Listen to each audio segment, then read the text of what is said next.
Escucha hoy la voz del Señor. Quinto domingo del tiempo ordinario. Ciclo A. Lectura del Santo Evangelio según San Mateo. En aquel tiempo dijo Jesús a sus discípulos: Ustedes son la sal de la tierra, pero si la sal se vuelve sosa, ¿con qué la salarán? No sirve más que para tirarla y que la pise la gente. Ustedes son la luz del mundo. No se puede ocultar una ciudad puesta en lo alto de un monte. Tampoco se enciende una lámpara para meterla debajo del celemín, sino para ponerla en el candelero y que alumbre a todos los de casa. Brille así su luz ante los hombres, para que vean sus buenas obras y den gloria a su Padre que está en los cielos. Palabra del Señor. Guarda la palabra en tu corazón.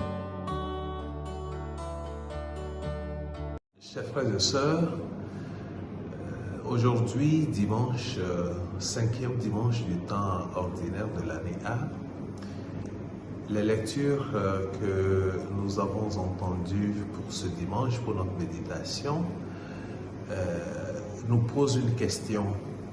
Quel est le culte véritable que nous devons rendre à Dieu? Quelle est la nature de notre témoignage de foi? Dans la première lecture du livre d'Isaïe,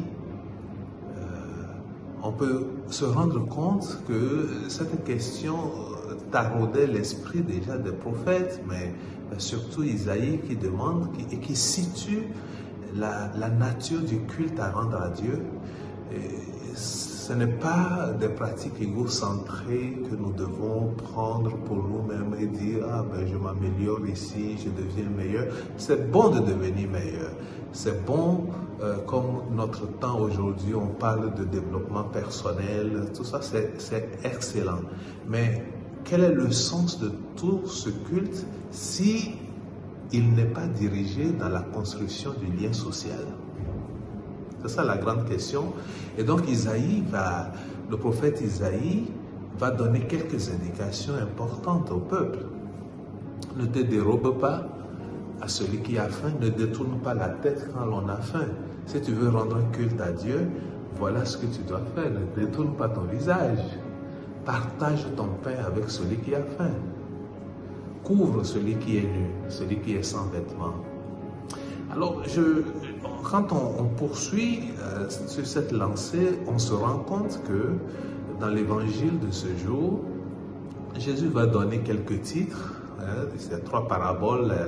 Le dimanche dernier, nous avons médité les béatitudes, mais aujourd'hui, nous continuons un peu plus avant. Jésus va prendre ces trois petites images pour nous signifier la nature de notre vocation. Vous êtes le sel de la terre, vous êtes la lumière du monde, vous êtes la lumière qui est à l'intérieur qu'on ne met pas sous le boisseau, on ne cache pas à l'intérieur. Alors quand on prend le sel et la lumière, on se rend compte que c'est des éléments qui n'existent pas pour eux-mêmes. Le sel n'existe pas pour lui-même, il existe pour donner goût aux aliments. Et de la sorte, une fois que le sel entre dans les aliments, il disparaît. Il n'existe que sous forme de goût dans l'aliment. La lumière, elle est destinée à révéler la beauté du monde. Une fois que l'on allume, on est capable de voir tout ce qui est autour de nous. Alors, je pense que ce sont ces trois images que Jésus nous donne, et que ce soit la lumière à l'intérieur, que ce soit la lumière du monde, que ce soit le sel de la terre, et ça vient comme éclairer notre vocation chrétienne dans le monde. Les chrétiens sont nécessaires. Chers frères et sœurs, aujourd'hui, pas que les chrétiens sont meilleurs aux autres, non, mais ils sont appelés à servir le monde et à rappeler au monde cette bonne nouvelle que le monde est porteur d'une beauté, le monde est porteur d'une beauté intrinsèque Et comme la lumière révèle la beauté, nous sommes appelés à rappeler cela à notre monde. C'est juste un travail, c'est un service que le Seigneur nous demande. Devenir sel, c'est rendre service, c'est entrer dans un ministère donné. Alors, si nous sommes appelés à donner du goût aux gens, si nous sommes appelés comme le sel conserve aussi, à conserver ce que le monde est, à conserver la grâce de Dieu, la beauté de Dieu, la beauté que le Seigneur a imprimée dans ce monde, c'est le travail qui revient aux chrétiens. Nous devons faire attention parce que c'est un couteau à double tranchant. Le sel aussi peut être dénaturé.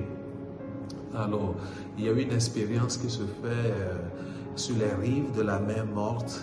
Vous savez que la mer Morte est une mer qui est très salée et qui ne contient pas de poissons à cause de sa salinité.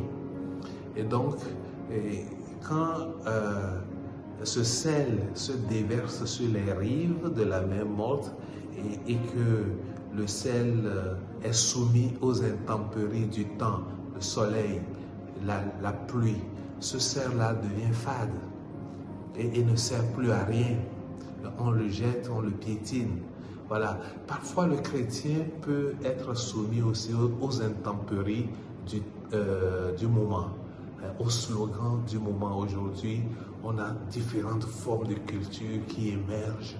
Et si le chrétien ne sait pas faire, au lieu de conserver la foi et de rappeler ce que le monde est, la beauté du monde, lui-même va se faire contaminer par ces slogans qui sortent et il va s'affadir.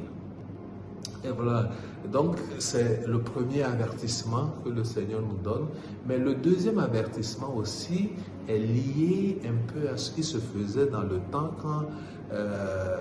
aux temps anciens, quand l'ennemi venait et gagnait le pays, surtout l'Empire assyrien. Ils avaient cette pratique-là de verser le sel sur la terre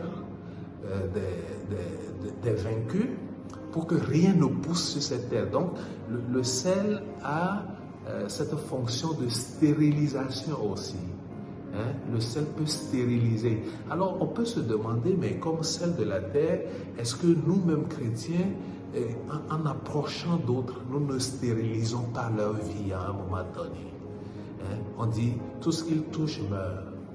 Est-ce qu'on peut dire ça de nous? Alors, si on s'approche des autres pour les détruire, on s'approche des autres pour leur causer du mal, on s'approche des autres et que l'impact que nous avons sur leur vie, c'est de la négativité, alors nous sommes vraiment dénaturés et nous sommes sel, mais un sel de trop, qui empoisonnons la vie des autres. Les ennemis, les militaires empoisonnaient la terre par le sel. Ne sommes-nous pas parfois ce sel qui empoisonne la vie des autres? Alors, autant de questions que ces paraboles soulèvent aujourd'hui dans notre vie, il nous faut nous interroger et prendre conscience de la nature de notre vocation comme chrétienne et chrétiens dans le monde. Alors, le 8 février, généralement, c'est le rappel historique, une grande date pour nous les eudistes. Nous sommes appelés à nous rappeler que c'est la date choisie par Saint Jean-Eudes pour célébrer le cœur de Marie, même si cette date a changé dans l'Église aujourd'hui. Mais nous rappelons historiquement que c'est une date importante pour notre spiritualité. Et dans le cœur de Marie, nous retrouvons la splendeur du message de ce dimanche. Et une fois que Marie a accueilli le message de l'ange, elle est partie servir.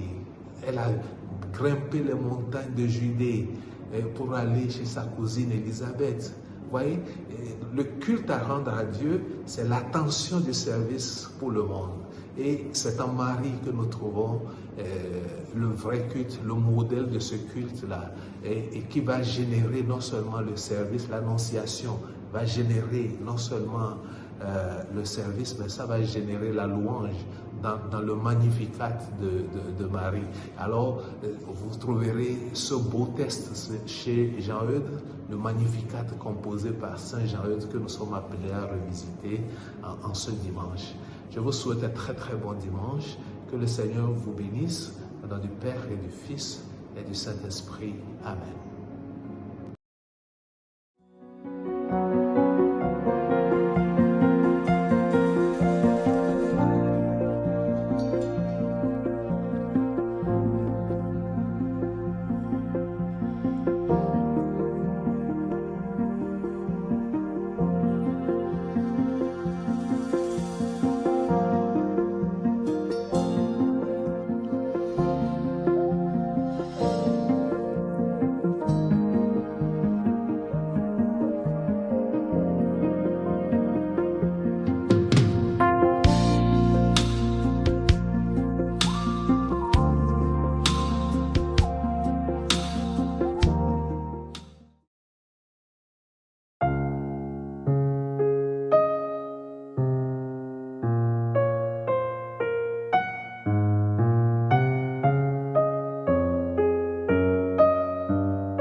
Si te gustó este contenido,